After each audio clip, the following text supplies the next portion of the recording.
کچھ لوگ جو ہیں وہ کسی صورت کے اندر بھی جو ہے وہ اپنے ماتھے کی شکنیں نہیں جانے دیتے۔ اللہ تعالیٰ نے اپنے محبوب کو فرمایا لو کنت فظا غلیظ القلب لانفضوا من حولک، اے محبوب اگر تو ترش مزاج ہوتا، ماتھے پہ شکنیں ڈالنے والا ہوتا تو اتنے لوگ تیرے گرد کبھی بھی جمع نہ ہوتے۔ تو یہ تیرے چہرے کا کمال ہے اور تیرے رنگ اور انداز زندگی کا حسن ہے کہ لوگ تیرے ارد گرد ہجوم کر کے آئیں۔ حضرت عائشہ رضی اللہ تعالی عنہا فرماتی ہیں کہ ہم نے حضور علیہ السلام کو کبھی ایسے ہنستے ہوئے نہیں دیکھا کہ حضور کے لہوات نظر آئے ہوں۔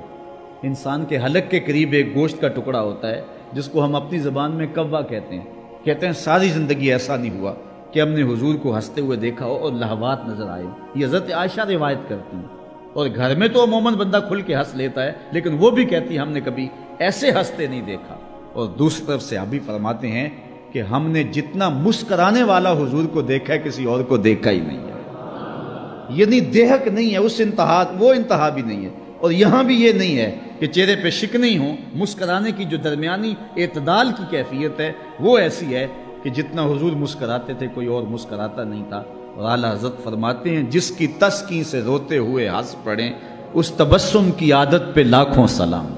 یہ درمیان والا راستہ ہے۔ بلکہ کتب احادیث میں حضور علیہ السلام کے مزاحوں کا تذکرہ ہے، باب مزاح النبی صلی اللہ علیہ وسلم، روایات موجود ہیں کہ حضور صحابہ سے مزاح فرما لیا کرتے تھے، پھر خوش ہوتے، حضور بھی مسکراتے، صحابہ بھی مسکراتے۔ ایک خاتون آئی، کہا کہ حضور میرے لیے دعا کریں کہ میں جنت میں جاؤں۔ حضور نے فرمایا بوڑھی عورتیں جنت میں نہیں جا سکتی۔ اس نے عرض کی حضور میرے لیے دعا کریں، کہا جا ہی نہیں سکتی۔ اس نے رونا شروع کر دیا۔ حضور مسکرا کے فرمانے لگے جو بھی جائیں گی جوان ہو کے جائیں گی، بوڑھی نہیں جائیں گی۔ تو یہ حضور کا مزاح تھا، مزاح بھی تھا اور اس میں صداقت اور سچائی بھی تھی۔ صحابہ نے عرض کی حضور آپ ہم سے مسکراتے ہیں اور ہم سے جو ہے وہ اس طرح ہنسی فرما لیتے ہیں، تو آقا کریم علیہ السلام نے ارشاد فرمایا کہ میری زبان سے کسی حالت میں بھی حق کے علاوہ کچھ نہیں نکلتا، میں جب بھی بولتا ہوں حق بولتا ہوں۔ تو حضور علیہ السلام مزاح بھی فرما لیتے تھے، بلکہ حضور عملی مزاح بھی فرما لیتے تھے، اور وہ بھی کتب حدیث میں روایت موجود ہے۔ حضور کا ایک صحابی ہے اور وہ ایک دیہات کا رہنے والا تھا اور پنڈ سے آتا تھا، مدینے میں آ کے گھاس بیچتا تھا، اور پھر جو پیسے کماتا اس کی چیزیں لے جاتا اور جا کے اپنے گاؤں میں پھر ان کو بیچتا، دوہری کمائی کرتا، وہاں سے گھاس کاٹ کے لاتا، یہاں بیچتا، پیسے کماتا، کچھ پیسے وہاں سے مل جاتے، پھر یہاں سے شہر کا سودا خریدتا اور جا کے اپنے گاؤں میں فروخت کرتا۔ اور حضور اس سے بڑا پیار کرتے تھے اور فرمایا کرتے تھے یہ ہمارا دیہات ہے اور ہم اس کے شہر ہیں۔ ایک دن وہ بازار میں بیٹھ کے گھاس بیچ رہا تھا، حضور تشریف فرما ہوئے، دیکھا کہ ظاہر بیٹھا ہوا، نام ظاہر تھا اس کا۔ تو آقا کریم نے جب دیکھا نا تو حضور پیچھے سے جا کے اس کی کولی بھر لی۔ کولی بھرنا کیا ہوتا ہے کہ چپکے سے جا کے کسی کی آنکھوں پہ ہاتھ رکھ لو۔ اور یہ کیوں رکھا جاتا ہے کہ میں بوجھوں تو صحیح ہے میرا نام بوجھتا ہے کہ نہیں بوجھتا۔ ہر وقت کہتا ہے جی تم تو رہتے ہی میرے دل میں ہو، میں تمہارے سے پیار ہی بڑا کرتا ہوں، اور جی تم آئے ہو ابھی تمہاری باتیں ہو رہی تھی تو میں دیکھوں تو صحیح کہ اس کے لبوں پہ میرا نام کب آتا ہے، کتنے نمبر پہ ہوں میں۔ اس لیے بندہ کسی کی آنکھیں بند کرتا ہے کہ یہ مجھے بوجھتا ہے کہ نہیں بوجھتا، اور اس کی بھی کوشش ہوتی ہے کہ جو ہے وہ میں جلدی جلدی بوجھ لوں، وہ سمجھے کہ جو ہے وہ میں اس کے دل میں رہتا ہوں۔ اب حضور علیہ السلام نے جا کے اس کے آنکھوں پہ ہاتھ رکھ لیا اور آقا کریم نے آنکھیں دبائیں، اور اس کو کیسے نہ پتہ چلا ہوگا کہ حضور ہے۔ اللہ اکبر، یہ کیسے ہو سکتا ہے؟ حضرت انس کہتے ہیں کہ ایک دفعہ میں نے حضور سے مصافحہ کیا تھا، حضور کے ہاتھوں کی ٹھنڈک آج تک نہیں جا رہی ہے۔ اللہ اکبر، اور آنکھوں پہ حضور کے دستے مبارک آئے ہوئے ہوں تو کیسے نہ پتہ چلا ہو۔ بلکہ روایت میں آتا ہے کہ اس نے اپنے پشت کو حضور کے سینے سے جوڑ کے رگڑنا شروع کر دیا۔ اللہ اکبر، آنکھیں کھولتا ہی نہیں ہے۔ حضور پوچھتے ہیں بتاؤ کون ہوں، اشارے سے پوچھ رہے ہیں لیکن وہ نہیں بولتا، اور میں کہتا ہوں نہیں بولنا تھا اس نے۔ سفنے دے وچ ماہی ملیا تے گل وچ پا لیاں باواں، ڈر دی ماری اکھ نہ کھولا متا پھر وچھڑ نہ جاواں۔ اللہ اکبر۔ پھر حضور علیہ السلام نے فرمایا اس غلام کو کون خریدے گا؟ اس نے کہا کہ حضور میں تو بہت سستا ہوں، جو بھی خریدے گا۔ تو حضور نے فرمایا نہیں تو سستا نہیں ہے، تو اللہ کے ہاں بہت مہنگا ہے۔ تو حضور مزاح بھی فرما لیا کرتے تھے۔ تو نہ یہ انتہا اور نہ وہ انتہا، بلکہ درمیان کا راستہ۔ حضور یہ فرما رہے تھے اے لوگو سلام کو پھیلاؤ،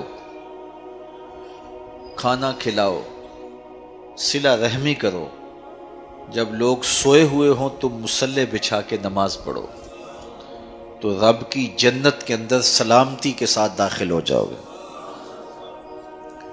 یہ حضور نے جنت میں داخل ہونے کا نصاب دیا۔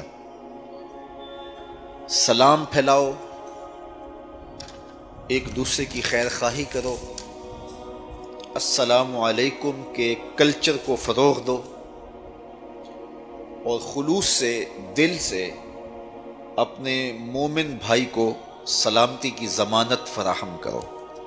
ہم جب کسی کو کہتے ہیں السلام علیکم تو اس کو اپنی جانب سے ضمانت دے رہے ہوتے ہیں کہ میرے بھائی میری جانب سے بے فکر ہو جا، تیری عزت، تیری آبرو، تیرا مال میری جانب سے محفوظ ہے۔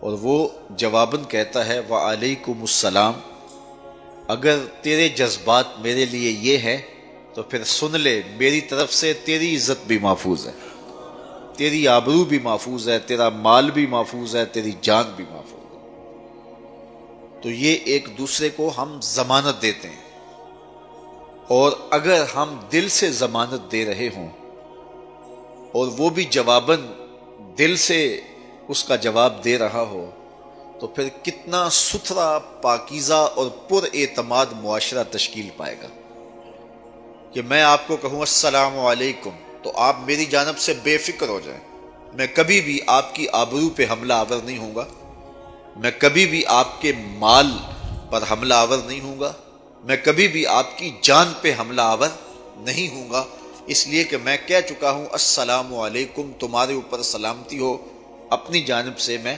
ضمانت دے دیے، اور آپ نے مجھے ضمانت دے دی وعلیکم السلام، تو میں آپ کو ضمانت دے دوں، آپ مجھے ضمانت دے دیں، ہم ہمسایوں کو ضمانت دے دیں، ہمسائے ہمیں ضمانت دے دیں، اہل محلہ کو ہم ضمانت دیں، اہل محلہ ہمیں ضمانت دیں، بستی کے لوگ ہمیں ضمانت دے دیں، ہم بستی کے لوگوں کو ضمانت دے دیں، شہر کے لوگ ہمیں ضمانت دے دیں، اور شہر کے لوگوں کو ہم ضمانت فراہم کر دیں، رشتہ داروں کو ہم ضمانت دیں، وہ ہمیں ضمانت فراہم کریں، تو مجھے بتائیں کہ کتنا پر اعتماد معاشرہ تشکیل پائے گا، کتنا اچھا معاشرہ تشکیل پائے گا۔ جب ہم کسی کو کہتے ہیں السلام علیکم تو پھر ہم اس کو ضمانت فراہم کر رہے ہوتے ہیں۔ ایک شخص کو سزائے موت ہو گئی تو اسے پوچھا گیا زندگی کی آخری آرزو کیا ہے؟ اس نے کہا میں ہارون الرشید سے ملنا چاہتا ہوں، بادشاہ وقت سے ملنا چاہتا ہوں۔ آرزو پوری کر دی گئی، بادشاہ کے دربار میں لے جایا گیا، وہ مجرم، سزائے موت کا قیدی جب دربار میں داخل ہوا تو اس نے بلند آواز سے کہا السلام علیکم۔ بادشاہ تخت پہ بیٹھا تھا، اس نے کہا وعلیکم السلام۔ اس نے کہا کوئی بات؟ کہا نہیں، بس میرا کام پورا ہو گیا۔ جلاد آئے، اسے قتل کرنے لگے، اس نے کہا آپ مجھے قتل نہیں کر سکتے۔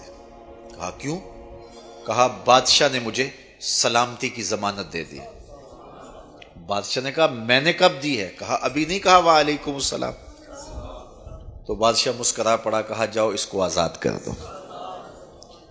تو جب ہم السلام علیکم کہتے ہیں تو ہم ضمانت دے رہے ہوتے ہیں، تو ایک دوسرے کو ہم السلام علیکم بھی کہیں، ہاتھ بھی ملائیں، بغل گیر بھی ہوں، اور ایک دوسرے کی جڑیں بھی کاٹیں، تو ہم نے سلام لیا ہی نہیں۔